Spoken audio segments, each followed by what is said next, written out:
I mean, I say this in the book about the English Defence League, and I've taken a lot of flack for years about this, but I refuse to say that Tommy Robinson is a Nazi. I refuse to say that he is a fascist. I don't agree with him on everything, and I'm sure he wouldn't agree with me on everything. But it seems to me that if you've got somebody who just, as far as I know, has never said a racist thing, as far as I know, I've observed, is very, very comfortable and happy in, as it were, a multiracial Luton, but has a very big problem with the Islamic extremists who he saw on his streets and was talking about long before some other people were willing to, then, you know, it would have been, I can't tell you how easy it would have been for easier it would have been for my life and career if I'd have been willing to join in years ago and say, Tommy Robinson is a Nazi. I thought and think he is, as I say, I didn't agree with him on everything, he wouldn't agree with me on everything, but I think he's a working class guy who doesn't have a PhD and is worried about his country. You know, and I refuse to join in the demonization of everybody just because it's helpful in the short term. And I think it would be untrue, and it would be wrong, because I think these terms matter. Now, my belief is, by the way, that the people who've been overusing these terms will regret their overuse at some point, because they might need them again sometime. And when they do need them, no one will believe them. So my simple suggestion is, consider all of these things, consider all of the individual groups and the individuals, see what they say, and work out, as I say at one point in the book, work out what, if you are a non, as it were, PhD-owning member of the public, how can you be worried about the things I'm talking about in my book, which are, by the way, all majority opinion worries. I mean, they are just every opinion poll. In remorseless detail, I show this.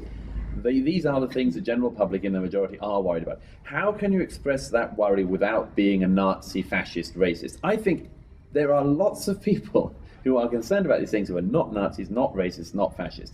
And we will do a great disservice to our future if we, as I say, for short-term political gain, point the finger at everyone. There will be people, and there are people out there who are genuine extremists, genuine far-right nutters, genuine fascists, neo-Nazis, absolutely. But I worry at the attempt to make opinions which are held by the majority into opinions which are claimed to be unacceptable, because a great variety of disasters could be ahead of us, but one of the most foreseeable is that one, where you basically make the opinion of the majority of the public into an illegal opinion. Great. But censorship, yeah. So you talked about censorship, and I would like to know some general thoughts about, like, Tommy Robinson, since it's also applicable to your country, and I would like to know if you have some thoughts about that topic. Let me tell you what I think is general. I wrote about this a few weeks ago, the National Review in America, but let me tell you what I think is actually going on. I think, and it goes back slightly to the gentleman's question there, I think that there is when you realize that you've got some very serious problems in your society, it's very hard to deal with the primary issue. What is easy to deal with is a secondary issue. So let me give you the example. For years, the thing that Tommy Robinson's been particularly vocal about, the grooming gangs, rape gangs, they're sometimes called Asian rape gangs, which itself is a problematic phrase, okay? These went on for years. We have report after report from the British government, the British authorities, admitting this is going on. Council workers who knew it was going on. Police who knew it was going on. All the local authorities who knew what was going on. All the local MPs who knew what was going on, okay? Every single part of society failed. Every single part. The police, the official reports all say the same thing, were worried about being politically incorrect. The council workers were worried they'd be accused of racism, and so on and so on and so forth. So you have by now, and I'm not exaggerating this is all of the stuff of the official findings, thousands and thousands of young girls from across the UK have been raped by these gangs. Now that's a bad thing to have on your conscience. That's the sort of thing that should keep any decent person awake at night if they had even a tiny role in allowing that to go on. But they don't address what allowed that to go on. We keep seeing this tendency to get the secondary problem. and go really hard for that. And the secondary problem always is the people who vocally, often wrongly, often crassly, all sorts of other things, identify in opposition to that. And they come down, they crack down on that as hard as anything.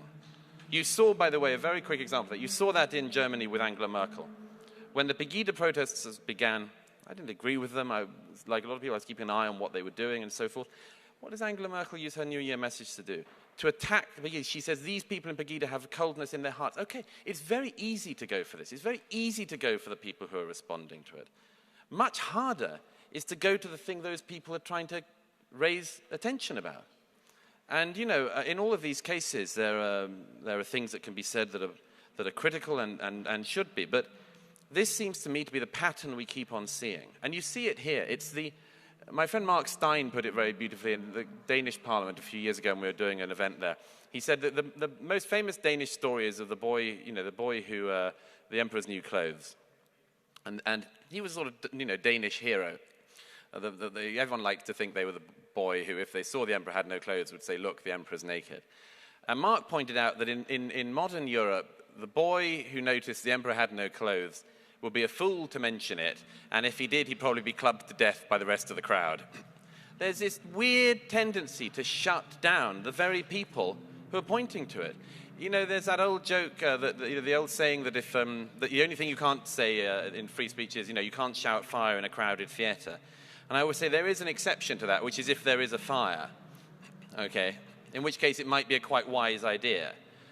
But every single time anyone says, look, I'm identifying this problem, everyone cracks down on them.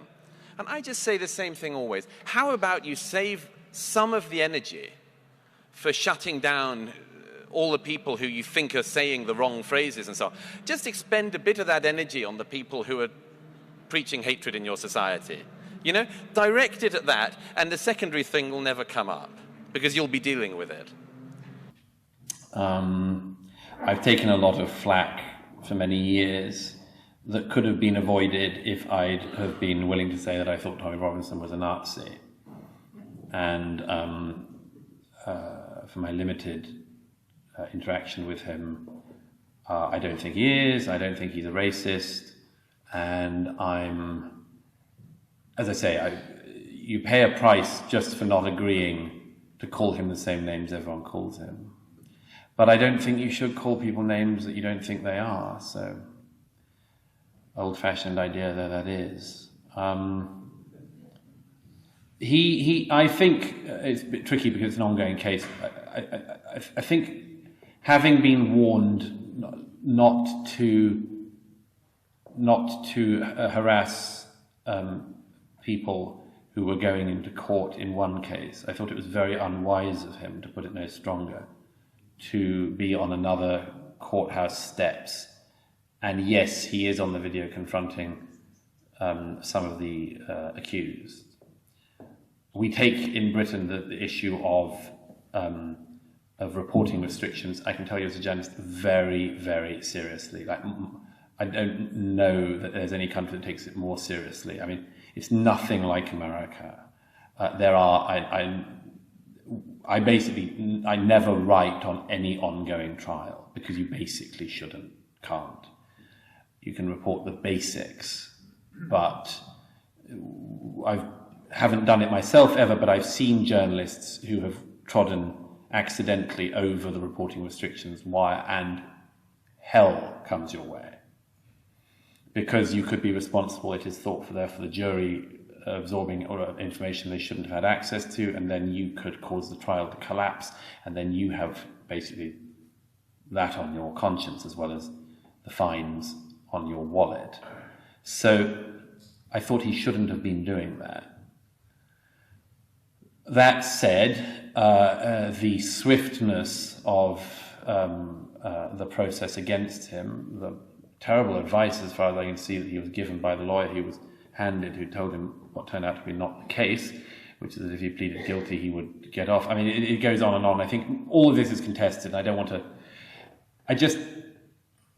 There's one thing I have no doubt about in this, which is that, to some extent, at the quite senior level, Tommy Robinson's always been somebody who people have wanted to get.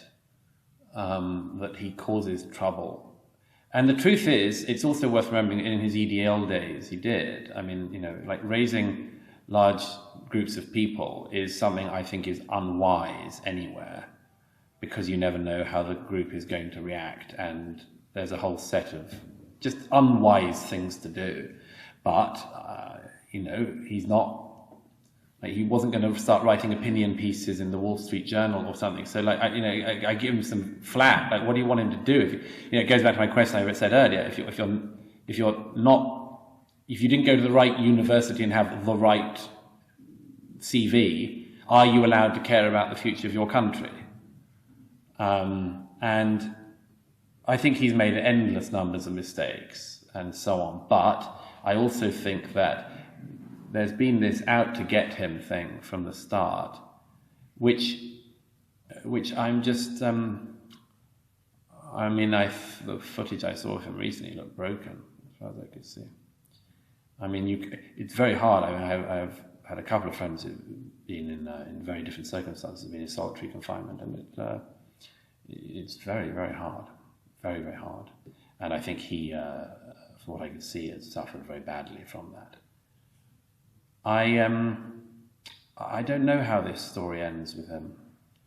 I think that the outpouring of international concern about it is a good sign in some ways, because it reminds people not to make a scapegoat of him. But he's just been dealt the most terrible set of hands by an establishment who, as I think I mentioned here when I was speaking in 2015, have never treated any, you know, like radical imam with like a tenth of the dedication that they have poured onto the case of Tommy Robinson. You know, they find that he's got a mortgage anomaly, and, you know, he goes to prison on that, and, you know, and I've got to be very careful what I say about it. As I say, it's an ongoing case, but some people have done a real number on him, and I just think it's appalling.